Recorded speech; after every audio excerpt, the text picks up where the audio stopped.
හොඳයි අපි එහෙනම් බලමු අද දවසේ ඒ කියන්නේ දෙසැම්බර් 8 වෙනිදා වෙළඳපොලේ මුකුද වුනේ කියලා. අද වෙළඳපොලේ කතාව ටිකක් වෙනස්. ඇත්තටම අද දවසේ ප්‍රධාන කතාවේ පැති දෙකක් තියෙනවා. එකිනෙකට සම්පූර්ණයෙන්ම වෙනස් සංඥා දෙකක් තමයි වෙළඳපොලෙන් අපිට ලැබුණේ. හරි අපි මුලින්ම බලමු පොදුවේ ගත්තම අද දවස හොඳ දවසක් වගේ පේන්න හේතු වුණු කරුණු මොනවද කියලා. මෙතන පේන විදියට ප්‍රධාන වෙළඳපොළ දර්ශක දෙක.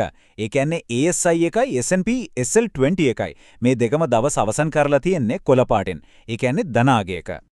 ඉතින් මේක දැක්කම හිතෙන්න පුළුවන් වෙළඳපොළට අද හොඳ දවසක් කියලා. හැබැයි අපි තව ටිකක් ගැඹුරට කිකින් බැලුවොත් කතාව ටිකක් වෙනස් වෙනවා. මෙතන තමයි පුදුම හිතන කාරණය දර්ශක ඉහළට ගියාට ඇත්තටම වෙළඳපොලේ සිද්ධ වුණු ගනුදෙනු ප්‍රමාණය ඒ කියන්නේ පිරිවැටුමයි පරිමාවයි ඊයේ දවසටත් වඩා සෑහෙන්න අඩු වෙලා. මේක තමයි තීරණාත්මකම දේ. ගනුදෙනු වුණු මුළු කොටස් ගණන ඒ කියන්නේ පරිමාව 37කින් ඒ කියන්නේ දල වශයෙන් 40කින්ම අඩු වෙලා.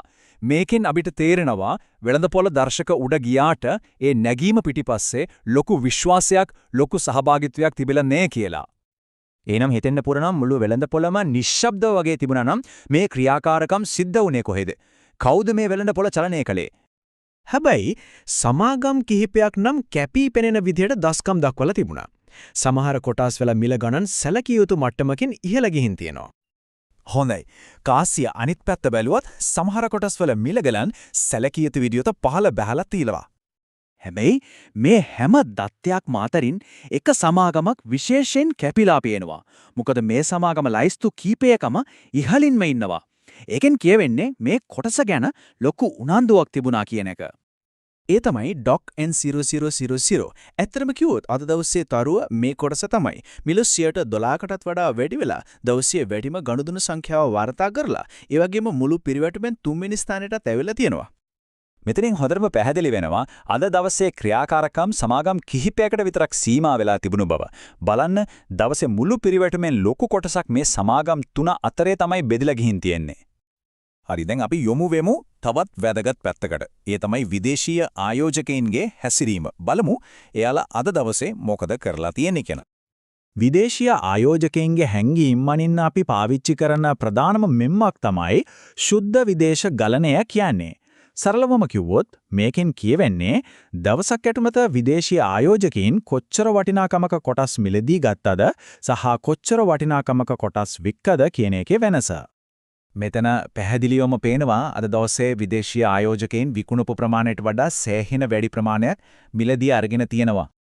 ඉතින් ඒකේ ප්‍රතිඵලය තමයි රුපියල් මිලියන 43ක ශුද්ධ විදේශ ගලායීමක්.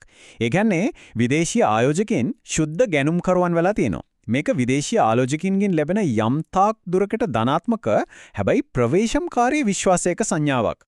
හොඳයි මෙතන තියෙන්නේ අද දවසේදී විදේශීය ආයෝජකයින්ගේ වැඩිම අවධානය දිනාගත්ත ඒ කියන්නේ වැඩිපුරම ශුද්ධ ගලා එම් තිබුණු සමාගම් 5. හරි එහෙනම් මේ කෑලි ඔක්කොම එකට එකතු කළාම අද දවස ගැන අපිට ගන්න පුළුවන් අවසන් නිගමනය මොකද්ද? සාරාංශයක් විදියට කිව්වොත් දෙසැම්බර් 8 වෙනිදා වෙළඳපොළ කතාව මෙහෙමයි. සමස්තයක් විදියට වෙළඳපොළ ගොඩක් නිහඬයි. හැබැයි දර්ශක ටිකක් උඩට ගිහින් .n වගේ කොටස් කීපයක විතරක් ලොකු ක්‍රියාකාරකමක් තිබුණා.